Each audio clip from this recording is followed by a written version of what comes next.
தீபக் நாளை நடக்க போகும் ஏலத்திற்கு கணேஷுடன் செல்வதற்கு ஏற்கனவே பிளான் போட்டிருக்க, அப்போது ஆர்த்தியும் அவனுக்கு கால் செய்து ஏலத்திற்கு வருமாறு சொல்ல, அவனுக்கு என்ன செய்வதென்று தெரியாமல் குழப்பத்தில் இருந்தான். அவனுடைய மனது ஆர்த்தியின் மீது சந்தேகத்தை ஏற்படுத்தியது. தீபக் எந்த பதிலும் சொல்லாமல் அமைதியாக இருப்பதை பார்த்து, தீபக் என்ன அமைதியா இருக்க, நாளைக்கு வரியா என்று ஆர்த்தி மெல்லிய புன்னகையுடன் கேட்டாள். ஆர்த்தி, நான் வரத பத்தியும் வராதத பத்தியும் உனக்கு என்ன அக்கறை? என்னதான் ஒரு வருஷத்துக்கு யாரும் எந்த தொந்தரவும் பண்ணக்கூடாதுன்னு சொல்லியிருக்கேன்ல, அப்புறம் திரும்ப திரும்ப வந்து தொந்தரவு கொடுத்தா நான் என்ன சொல்றது? இங்க பாரு ஆர்த்தி, என்னை பத்தி இங்க ஷர்மிளாவோட ஃபேமிலியில யாருக்கும் எதுவும் தெரியாது. யாராவது கண்டுபிடிச்சிட்டா பெரிய பிரச்சனை ஆயிடும். போன தடவையே நீ கொஞ்சம் கூட யோசிக்காம வந்து என் மாமனாரை மீட் பண்ணிட்டு போனதுக்கு நான் எவ்வளவு பொய் சொல்லி நம்ப வச்சேன்னு எனக்கு தான் தெரியும் என்று கொஞ்சம் கோபமாக சொன்னான் தீபக். லாஸ்ட் டைம் நடந்தது நான் எந்த உள்நோக்கத்தோடையும் பண்ணல தீபக், அது எதர்ச்சியா நடந்தது. அதனால நீ கஷ்டப்பட்டிருந்தா ஐம் ரியலி சாரி. ஆனா இந்த தடவை அந்த மாதிரி எதுவும் நடக்காது. உன்னோட விஷயத்தை பத்தி யாருக்கும் எதுவும் தெரியாம பாத்துக்க வேண்டியது என்னோட பொறுப்பு என்று சொன்னாள் ஆர்த்தி. அதை கேட்டு தீபக்கால் எதுவும் மறுத்து பதில் சொல்ல முடியவில்லை. கொஞ்சம் யோசித்த தீபக், சரி நாளைக்கு நான் வரேன், ஆனா என் கூட ஷர்மியோட அப்பாவும் இருப்பாரு. அவர் முன்னாடி நீ என்கிட்ட எதுவும் பேசக்கூடாது. அப்படியே பேசினாலும் ஒரு சில வார்த்தைகளோட விட்டுறணும். ஃப்ரெண்டுன்னு சொல்லி பேசாம இருந்தாலும் தப்பாகிடும். ஆனா போன தடவை அவருக்கு வந்த சந்தேகம் எல்லாம் ஒண்ணு கூட இப்ப வரக்கூடாது. அதுக்கு ஏத்த மாதிரி நீ தான் நடந்துக்கணும் என்று சொன்னான் தீபக். எனக்கு புரியுது தீபக், இந்த தடவை நீ என்ன நம்பலாம். நீ நினைக்கிற மாதிரி எதுவும் நடக்காது என்று சொன்னாள் ஆர்த்தி. சரி என்று தீபக் போனை கட் செய்து விட்டு கண்ணாடி முன்னால் வந்து நின்று, இன்னமும் எவ்வளவு நாளைக்கு இப்படி சமாளிச்சுட்டு இருக்க போறேன்? பேசாம நேரடியா சௌந்தர்யாவை பார்த்து கட் அண்ட் ரைட்டா அடுத்த ஒரு வருஷத்துக்கு அவ சம்பந்தப்பட்ட யாருமே என்ன பார்க்க வரக்கூடாதுன்னு சொல்லிடவா? ஆனா நமக்கு தான் 7.5 சனி தலை மேலேயே இருக்கே. அவளை பார்க்க போற சமயத்துல வேற யாராவது என்ன பார்த்துட்டா சோலி முடிஞ்சிடும் என்று கண்ணாடியை பார்த்து தனக்குத்தானே பேசிக்கொண்டான். அடுத்த 1 மணி நேரத்தில் ஷர்மிளாவும் வேலையை முடித்துவிட்டு சீக்கிரமாகவே வீட்டிற்கு வந்து சேர்ந்தாள். அன்றைக்கு வேலை நிறைய இருந்ததால் வந்ததும் டயர்டில் தூங்கிவிட்டாள். நைட் டின்னருக்கு எழுந்து சாப்பிட வந்தவள் உடனே மீண்டும் தூங்கச் சென்று விட்டாள். அதை பார்த்து சந்தேகப்பட்ட தீபக் நேராக அவளுடைய ரூமுக்கு சென்று அவள் நெற்றியில் கை வைத்தபடி, என்னாச்சு ஷர்மி, வந்ததுல இருந்து படுத்துக்கிட்டே இருக்க, உடம்பு ஏதாவது சரியில்லையா என்று கேட்டான். அதெல்லாம் எதுவும் இல்ல தீபக், இன்னைக்கு ஆபீஸ்ல நிறைய வேலை, ரொம்ப டயர்டா இருக்குன்னு தான் படுத்துட்டேன்.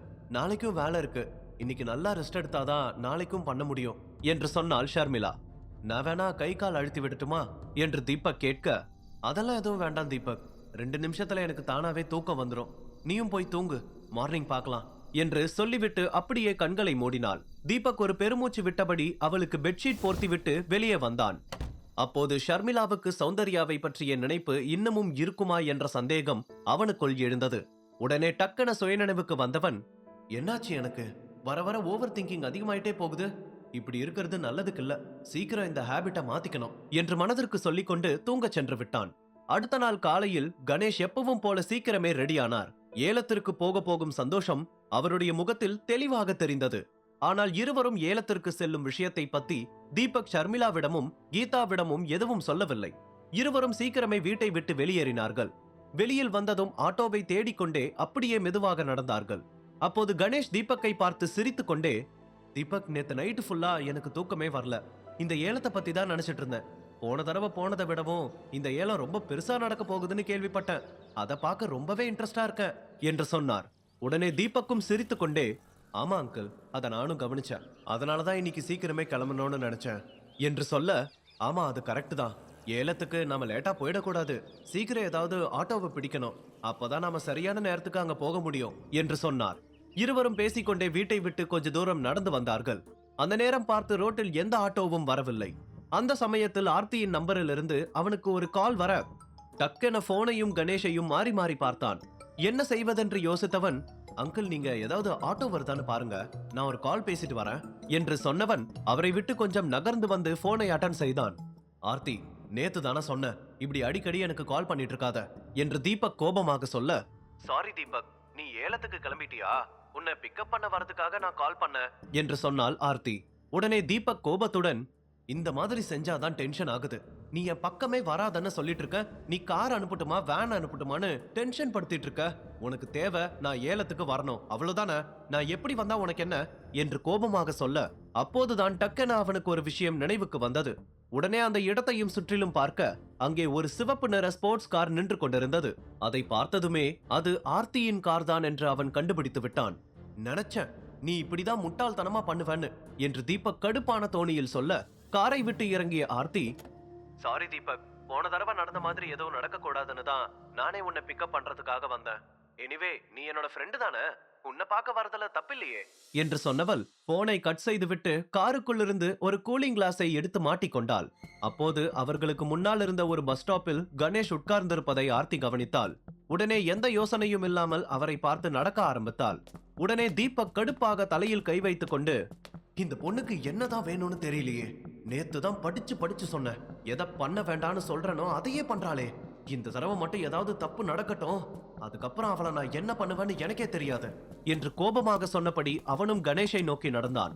அதற்குள் கணேஷின் அருகில் சென்றுவிட்ட ஆர்த்தி அவரை பார்த்து சிரித்துக் கொண்டே, ஹாய் அங்கிள், எப்படி இருக்கீங்க என்று கேட்க, அவளை பார்த்ததும் ஒரே நொடியில் அடையாளம் கண்டு கொண்ட கணேஷ் மெதுவாக எழுந்தபடி, ஆர்த்தி எப்படிமா இருக்க, நானும் தீபக்கும் ஒரு பெரிய ஏலத்துக்காக போயிட்டு இருக்கோம் என்று சிரித்துக் கொண்டே சொன்னார்.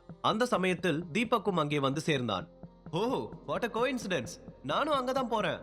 இந்த வழியா போயிட்டு இருக்கும் போது நீங்க இங்க உட்கார்ந்து இருக்கிறத பார்த்தேன், அதான் காரை நிறுத்திட்டு வந்தேன். சரி வாங்க நம்ம கார்லயே போலாம் என்று சொன்னால் ஆர்த்தி, இல்ல பரவாயில்ல, நாங்க ஆட்டோவிலே போறோம் என்று தீபக் சொல்ல கணேஷும் அதை ஆமோதிப்பதை போல, ஆமாமா உனக்கு எதுக்கு சிரமம், நாங்க ஆட்டோவிலேயே வரோம், நீ முன்னாடி கிளம்பு என்று சொன்னார்.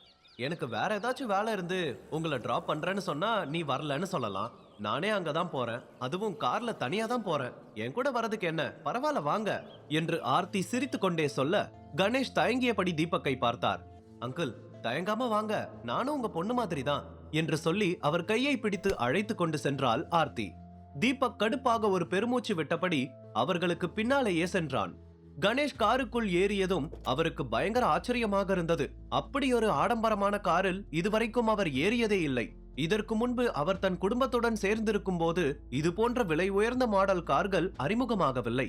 கொஞ்ச வருஷத்துல டெக்னாலஜி எவ்வளவோ மாறி இருக்கு என்று அவர் தனக்குத்தானே சொல்லிக் கொண்டார். ஆனால் அவருடைய மனதில் இந்த நேரத்தில் இன்னொரு கேள்வியும் எழுந்தது. இந்த பொண்ணு எதுக்கு நமக்கு இவ்ளோ ஹெல்ப் பண்றா? அன்னைக்கும் சாரி கேட்கறதுக்காக அவ்வளோ தூரம் டிராவல் பண்ணி வந்திருந்தா, இன்னைக்கு கம்பல் பண்ணி அவளோட கார்ல கூட்டிட்டு போறா. ஒருவேளை தீபக்கும் அவளுக்கும் நடுவுல ஏதாவது இருக்குமா என்று யோசித்துக் கொண்டே காருக்கு வெளியே நின்றிருந்த தீபக்கையும் ஆர்த்தியையும் பார்த்தார். இல்ல தீபக் அந்த மாதிரியான பையன் கிடையாது. என் பொண்ணை தாண்டி வேற எந்த பொண்ணு மேலையும் அவனுக்கு ஆசை வராது. தீபக் என் பொண்ணை எந்த அளவுக்கு லவ் பண்றான்னு எனக்கு நல்லாவே தெரியும் என்று கணேஷ் தன்னை தானே சமாதானம் செய்து கொண்டார். அடுத்த சில நொடிகளில் தீபக் அமைதியாக வந்து காருக்குள் ஏறி உட்கார்ந்தான். அப்போது ஆர்த்தியும் காரை ஸ்டார்ட் செய்தாள். இன்னொரு புறம் பிரியாவும் நவீனும் ஆபீஸுக்கு கிளம்பி சென்று கொண்டிருந்தார்கள். நவீனை பற்றி விஷயங்களை எல்லாம் இப்போது பிரியா கொஞ்சம் கொஞ்சமாக புரிந்து கொண்டாள். அதனால் அவனுடன் பேசுவதை நிறுத்திவிட்டு பிசினஸ் வேலைகளில் மட்டும் கவனம் செலுத்தினாள். ஆனால் நவீன் பிரியாவை சமாதானப்படுத்துவதற்காக நிறைய முறை முயற்சி செய்தான். ஆனால் அதெல்லாம் தோல்வியில் தான் முடிந்தது. பிரியா, தயவு செஞ்சு நான் சொல்றத கொஞ்சம் கேளு. இப்பெல்லாம் நீ சுத்தமா என்கிட்ட பேசுறத நிறுத்திட்ட. அப்படின்னா என்ன தப்பு பண்ணின? நீ என்னை பத்தி நினைச்சிட்டு இருக்கிறதெல்லாம் ஒரு மிஸ் அண்டர்ஸ்டாண்டிங் தான். கொஞ்ச நேரம் ரெண்டு பேரும் மனசு விட்டு பேசினா எல்லாமே சரியாயிடும் என்று சொன்னான். உடனே பிரியா கோபமாக, ரோட்டை பார்த்து ஓட்டு, எனக்கு உன் கூட பேசுறதுல விருப்பம் கிடையாது. என்னோட கார் ரிப்பேர் ஆகாம இருந்திருந்தா நான் உன் கூட வந்திருக்கவே மாட்டேன் என்று அலட்சியமாக பதில் சொன்னான். அதை கேட்டு நவீன் கொஞ்சம் அதிர்ச்சியானான். அந்த சமயத்தில் காயத்ரி தேவி சொன்னதுதான் அவனுடைய நினைவுக்கு வந்தது. இல்ல, இந்த பிரச்சனையை நான் இப்படியே விடக்கூடாது. சீக்கிரமே நான் பிரியாவை சமாதானப்படுத்தி ஆகணும். இவ இப்படியே கோவமா இருந்தா கண்டிப்பா எங்களுக்குள்ள எதுவும் நடக்காது.